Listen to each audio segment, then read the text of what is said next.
Thank you for listening to Scandinavian Crimes Podcast. Be sure to check out the episode links and be part of our other social media platforms where you can leave a topic suggestion or even share some of your insights regarding the subject matter of the episode. We'll always do our best to provide a well-researched episode, but sometimes due to limited access, translation issues, and inconsistent evidence between multiple sources, there can be information that's lost. It is therefore good to do your own research and get a deeper understanding of a case of your own interest. So with that all said, let's start today's episode.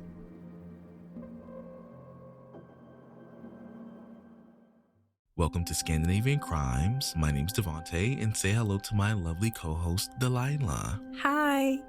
And on this podcast, we talk about famous Scandinavian criminals who made their mark throughout Scandinavian history.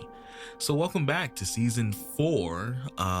It's really been 4 years. It's been 4 years. We're going on 4 years of doing this podcast, and we have seen consistent growth. So it's actually this has just been an interesting experience. We've been getting a lot of interactions on YouTube as well, comments, yes. And exciting. Yeah, it's exciting. It's fun to connect with more people and talk about crimes and stuff like that. So before I tell you about today's case and all that jazz, we're going to kind of give you the rundown of how things are going to go for this season in particular.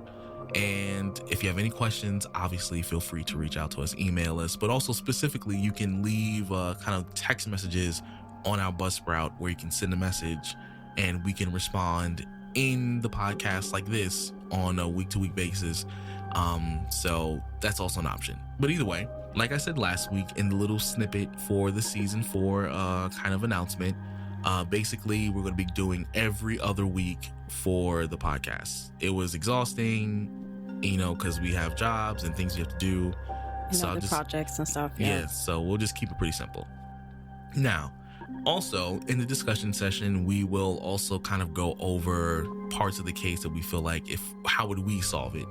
And that's mostly because we recognize a pattern, and that's mostly when we cover these old cases, and you guys have noticed as well, a lot of these police officers in some of these cases are not doing what they're supposed to do or doing things that we logically would think is normal nowadays.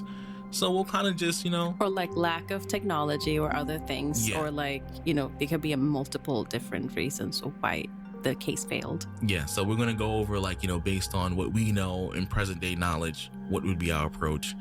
And it will be a part of the discussion session. So it's not going to change anything about the story. But just so you guys know, you can participate in that as well, just in case maybe y'all noticed something we didn't. So that's just a rundown. And so now, I guess we can start to transition into our real case, right? So, okay, cool. All right, so this case, I got to get on the podcast voice. So in this case, the senseless murder of Rikke Hansen in 1992 Denmark left investigators struggling for answers, pushing forensic science to its limit. As time passed, advancements in technology paved the way for breakthroughs, not only in Rikke's case, but in other unsolved murders as well. So, you already know what I'm about to say and what I'm about to do. Grab your tea, grab your snacks. If you're on your way to work, tuck yourself into that nice little corner on the bus or train. Put your headphones in real tight, because this is a story of the murder and rape of the woman in Copenhagen.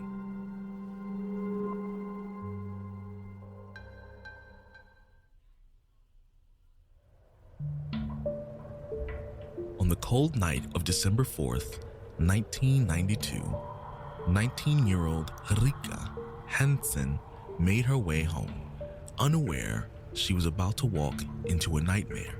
At approximately 12:45 a.m., she was last seen entering her apartment complex in Avedora, a quiet residential area outside Copenhagen. The streets were mostly empty, with only a few late-night wanderers and residents still awake. Just 15 minutes later, a 16-year-old boy walking his dog near the complex stumbled upon something so disturbing that would haunt investigators for years to come. When the police arrived at the scene, they were met with Rikke's lifeless body. She had been found in her apartment, stripped of clothing, a sign that suggested a possible sexual assault. The brutality of the attack was immediately evident. She had fought desperately for her life. The room bore signs of violent struggle with overturned furniture and bloodstains marking the walls and floor. For the detectives assigned to the case, it was one of the most brutal crimes they had encountered yet. The police wasted no time in mobilizing their resources. They meticulously combed through the apartment, collecting evidence, taking photos, and documenting every possible clue. Among the evidence left behind was an incomplete bloodied fingerprint. Forensic science in the early 1990s was still limited, but was available. The process in fingerprinting identification requires forensic experts to compare prints manually, examining every ridge and curve under extreme magnification. It was a slow and exhausting process. Determined, authorities collected and examined over 55,000 fingerprints in hopes of finding a match, a task that consumed years of investigative work. It was the only real trace of a killer, yet without a match, it was meaningless. Desperate for leads, investigators turned to the public. They made decisions to release unaltered images from the crime scene, a move rarely taken in homicide cases. They also produced a dramatic reconstruction of Rikke's final moments, broadcasting it on television in hopes of igniting someone's memory. The response was overwhelming. The police hotline was flooded with calls, tips, and theories from the public. Some claimed to have seen suspicious figures near the apartment complex that night. Others believed they had information about potential suspects. Yet despite this massive outpouring of information, every lead led to a dead end. Witness statements contradicted each other, suspects were investigated and cleared, and the forensic evidence they had was simply not enough to identify the perpetrator. The case that had initially seemed solvable became a frustrating mystery. Once a top priority, the case gradually faded into the background, becoming just one of many unsolved murders. Despite investigators' relentless efforts, years passed without any breakthroughs, and the identity of Rikke's killer remained a mystery. As the years passed, forensic technology advanced. By the late 1990s, Denmark's Central Bureau of Identification had adopted an automated fingerprint identification system, AFIS. Unlike the manual process, this system allowed for quick and efficient fingerprint comparisons across a vast digital database. It was a game changer in forensic investigation and for Rikke's case. Investigators re-examined the bloody fingerprint, hoping the new technology could provide a breakthrough. Initially, the fingerprint was too smudged and incomplete to be completely useful. However, one forensic technician meticulously worked to reconstruct the missing sections of the fingerprint, carefully estimating what the complete print might have looked like. When the enhanced fingerprint was entered into the system, it generated a list of 30 possible matches.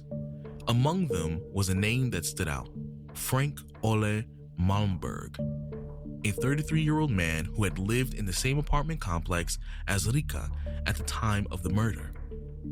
He had even been questioned in the initial stages of the investigation. However, without any substantial evidence linking him to the crime, he was dismissed as a potential suspect. Now, with the fingerprint match, police moved quickly and took Frank into custody. He was brought in for questioning, and it wasn't long before he confessed to the murder. In 1996, Frank was convicted of Rikke's murder and sentenced to 16 years in prison. Though Frank's conviction closed Rikke's case, it did not put an end to the investigators' concerns. Several other women had been brutally murdered in Copenhagen around the same time. Their cases still unsolved. The similarities between the cases were impossible to overlook, and the question remained: had Frank claimed more victims, or was another murderer still on the loose? Among the victims were Anne, a woman who had been killed in central Copenhagen, and Annette, whose lifeless body had been found on Amager. Then there was Lena, discovered deep within the Fasan forest. Each case carried the hallmarks of extreme violence, a sense of desperation in the victim's final moments, and a complete lack of leads that could point to a suspect. The grim discoveries continued, adding to the growing list of unsolved cases.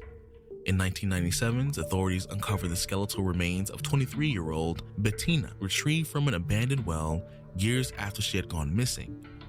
4 years, the files have been unsolved and cases remain untouched. Their victims left without justice. But in 2010, nearly 2 decades after the murders, a single piece of evidence would reignite the hunt for a killer who had avoided authorities for far too long. In September 2010, a woman reported a rape to the police, and forensic investigators collected DNA evidence, a condom containing the perpetrator's semen.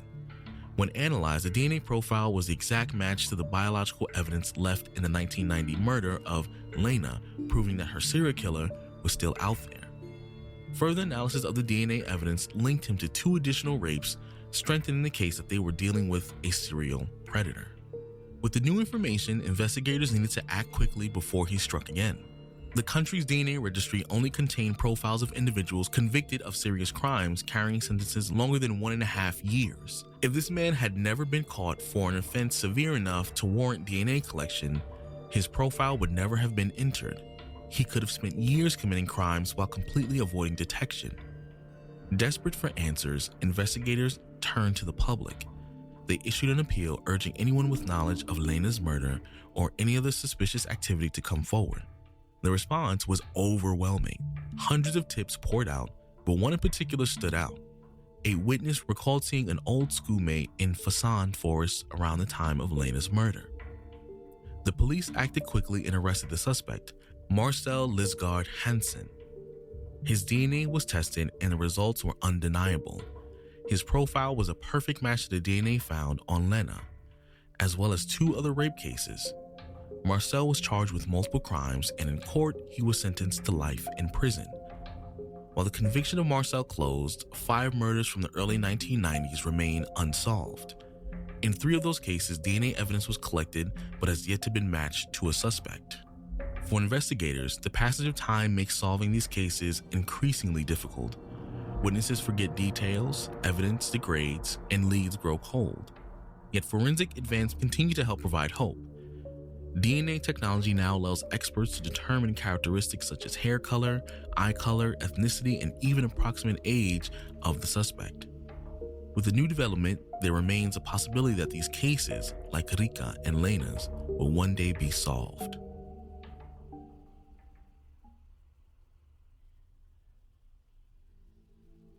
Before we start with the discussion, I just want to clarify that there are multiple cases in this story. The first case with Rikke is Frank. They connected that it was him. And then for the other cases, they ended up finding years later that it was Marcel who was for the 3 rape cases. But because they couldn't really know if it was the same serial predator or if it was multiple different ones, they had to basically, because they all looked the same and the motive, like everything looked the same for each victim, so they thought that it was the same person, but it wasn't. So that's why this case is a little different than the other ones. Yeah. So now that we know all that officially, kind of, remember I said in the beginning we were going to try and kind of dissect a little bit of the investigation. Now, to be honest, this case did not have an overwhelming amount of detail in terms of their investigation, but I don't know. I feel, at least me specifically, we're still going to dissect it, and obviously some cases will have more details than others, just so y'all know. But I am going to ask you one question, because I know you're the one who obviously wrote the script, and so does the rest of the audience.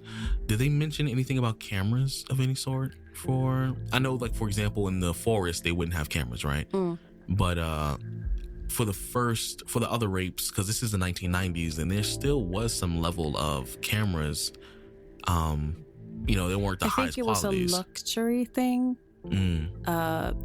Compared to nowadays, like almost it's everywhere. Yeah. So I think it was a luxury thing. And also based on the information that we received, it seemed like there was a lack of technology in general when it comes to like forensic and everything. So I think technology wise, Scandinavia in general was a little behind compared to, I think, the States, because you guys already had the fingerprint thing. Yeah, but that's also because I feel like crime was far more rampant, larger population size as well. So, but most of the things was incorporated later, apparently. So, I would say even cameras was a luxury thing. Only like the richest places or restaurants or hotels had cameras. Had it because they had something to protect, or jewelry, or you know. So I don't think so, but it wasn't really clarified. And also, even for the first of the rape that initially came out to be Frank, they didn't even mention doing a rape kit for the first one. He outright confessed, correct? If I remember correctly. You mean Frank? Yeah, Frank, because remember, they didn't mention anything about like doing a rape kit for him, or he just confessed, if I remember correctly. Okay, he did confess to the murder. Sorry. Yes, you're right. You're right. I found it. Okay. So yeah, he confessed to the murders, but I don't remember, and I'm saying this like obviously we just read it, but clearly, but I don't remember them like even attempting to do a rape kit or anything like that. Where's a rape kit? So a rape kit essentially in the U.S. when anyone gets sexually assaulted, raped, stuff like that. I'm pretty sure you've seen Law and Order, right? They take a rape kit. So they'll swab the area that's been assaulted. Oh, and then you mean they go to the like the hospital to do? Okay, yeah. And because then they'll be able to tell like, oh, was this person wearing a condom? If they weren't, you know, was there some form of tearing? They'll pull DNA, and they can obviously separate it from the victim themselves. I think that's a new thing to do. I'm pretty sure rape kits existed back then.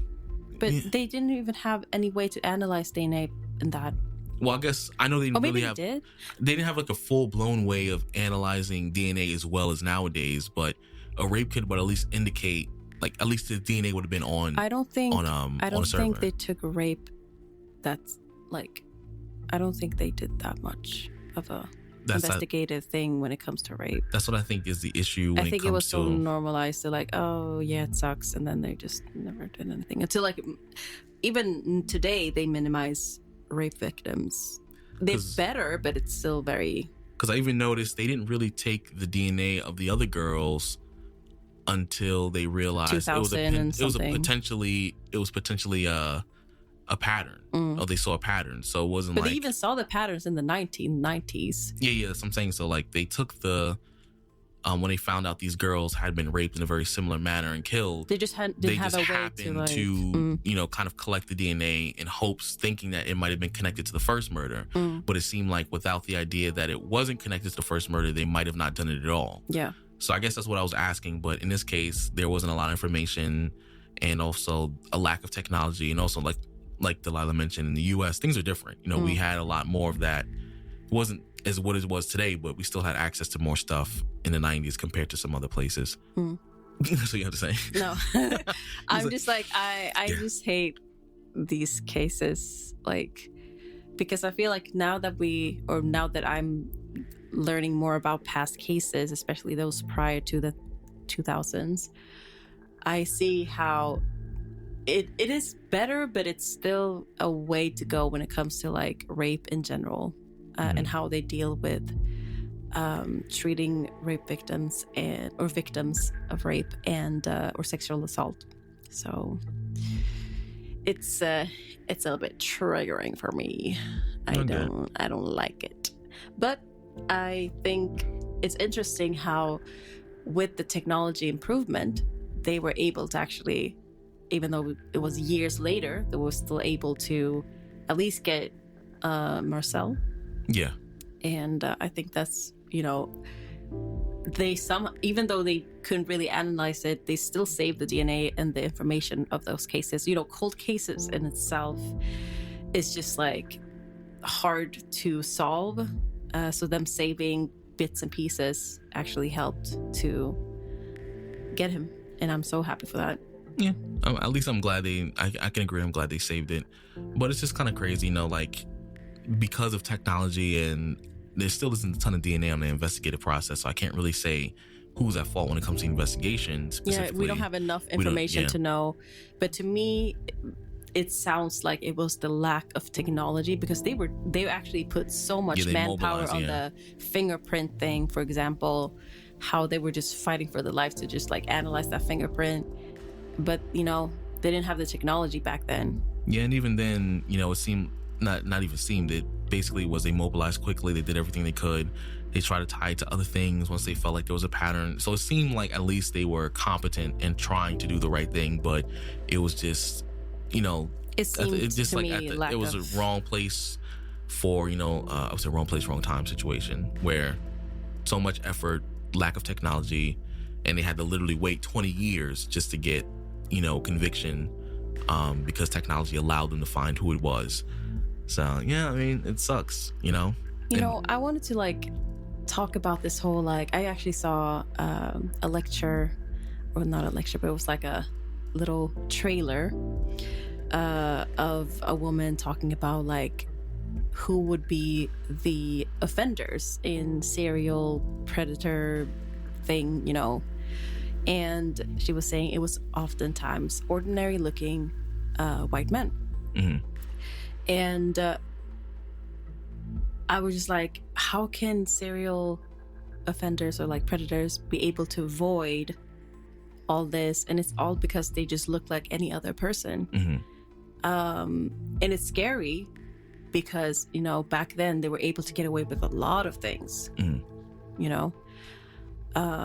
And I think it's interesting how nowadays DNA is going to stop all that. They can't really act or be ordinary looking. They can still get away with some of it, but they, you can't really deny DNA, Yeah, and also too, cameras everywhere nowadays. Everyone has a camera. Everybody's holding a camera. Cameras are part of everyone's building, Ring cameras now and all that. So it's a lot harder to do that stuff and get away with it. But still, the common theme in which a lot of these cases are happening is that they're usually unassuming, on most cases, average looking white men. So that just goes to show, you hear these cases, you expect to see something's off. Even when we watch documentaries, we assume, because we know what they did, we're going to look at them like, oh yeah, they just look off. They look evil. That's because but we also know. The documentary kind of make them look like they pick the worst pictures. The worst pictures, bro. But that's because we know what they did, because now we're looking at it in hindsight. But during the time of these crimes, they just look like anybody else. I think Ted Bundy is a good example of that. Yeah, he looked like anybody else. He's so charming. He looks so normal. He was a handsome man, and hey, people did not expect this. So it really just shows it can be anyone, anywhere, anytime. It doesn't matter. They don't look like monsters. They look like me and you. You know what this case remind me of? Mm-hmm. Departure Q. Department Q? Department. What did I say? Departure. Whoa, I'm so sorry. Department Q. About the whole unsolved cases and how difficult it is to solve it and everything. Yeah, mostly because leads and stuff, they change, or people die, or they get old, or they age out. It's impossible to, solve every cold case. Mm-hmm. And also, too, practices for the police forces in those jurisdictions changed over time because, back then, as we know, back in the 60s, 70s, 80s, even in some cases in the 90s, the police used to damn near beat people to get confessions out of them. But then, obviously, anyone will say anything to stop being tortured. So that became very obviously wrong, which is why that's not a practice we have, and that leads to false confessions. And that's also why cases confessions back then are due to distress and stuff like that. So it's not valid. And that's also why purposes. When you try to go back and resolve those cases, once they figured out the person was innocent, you can't, because they never took the time to investigate anything else except beating the person they thought it was. Mm-hmm. So, it's impossible to solve a lot of these cases. What do you think about the whole that they were posting basically all these imagery of the murder case to get some interest from the public or help from the public? I think it has both good and bad applications, because I feel like there are people who are trying to be helpful, and seeing an unaltered image can actually help them. But isn't it very But it can be graphic for sure, and also very exposing to the victims, and the families have to see that imagery. And I agree with all that. I think it can be all of those things, but it can help. But also, it's a double-edged sword, like you said. It has all those downsides. It's exposing. It's kind of degrading a little bit. The family probably might feel some type of way about it, and what makes it even worse. Doesn't it, when you publicize it, doesn't it mean that you actually take you can use that image as a source for everybody to watch and see? It's for everybody to use. Yeah. So that's why it can be a very taxing thing. But in some cases it can be helpful, because then let's say there's a small, I'm just giving an example. This wasn't the case in this, in this situation. But let's say the person had a small tattoo on their inner thigh. Obviously, your inner thigh is a very private area, unless you're spreading your legs open for everybody to see. But that's a very private, intimate area. Now, what if you had an ex-partner? Oh, I know who that woman is. Because they can recognize and identify parts of her body that maybe her face is so mutilated that no one can tell. But then I knew a girlfriend who had that mark because we used to date, and then they can identify someone, and then the trail can start because he dated her. She used to live here. They find out, oh, this person hasn't been back home in a week. Now they can figure out, oh, she's missing. This is who they are. Then they can start the investigation from knowing her identity. So situations, it can help. But I just feel like they don't do that anymore. Like I've never because maybe they have enough experience in I think they technology. Don't have to anymore. Yeah. It's just simply they don't have to anymore. And also people are weird. They do the public, the image of a suspect. Yeah, but they'll get that's about it as far as it goes. Because nowadays, we have the technology that we can circumvent it. We don't need it per se. And also there are some weirdos online. It's not even just the people who commit these crimes. The people who are watching can be very weird. And some people will call in just for the thrill of, I want to feel like I'm a part of the investigation. Or factuations can start with people who are victims. So just weirdos. But that's how I feel about this case so far. So I think, at least based on what we've seen and read, the police did what they could with what they had. Yes. So I'll give them a pass in this case. But I don't know about the next case, because... Who are you to say if they can be passed or not? I'll give them a pass. Who are you? Because sir? I could be honest that some police officers don't do enough. We've had cases like that where they didn't do enough. There was too many poor choices made. I think they could have been biases with the whole, I believe there could have been biases. That the reason why some of the perpetrators were able to get away, like Frank in the beginning, because there was nothing to tie him with, and he looked like a normal person. There's just no proof. The thing is, I feel like I don't consider that a bias. Have been, and there could also have been multiple issues, and not only the same. Yeah, but I don't. Me personally, just to kind of wrap up the discussion, I don't think it was a bias. There's nothing tying him. Of course, they wouldn't really look into him if there's nothing tying him. That's just simple investigation. But I will say this. So far, what we read, it seems like they did okay. If anything changes, my opinion will change. They did the best they could. Right. So, of course, per usual, we have to end the episode on a good note. We do this by talking about foods that we like and we enjoy, that we have a craving for. So, of course, ladies first, what do you have in mind?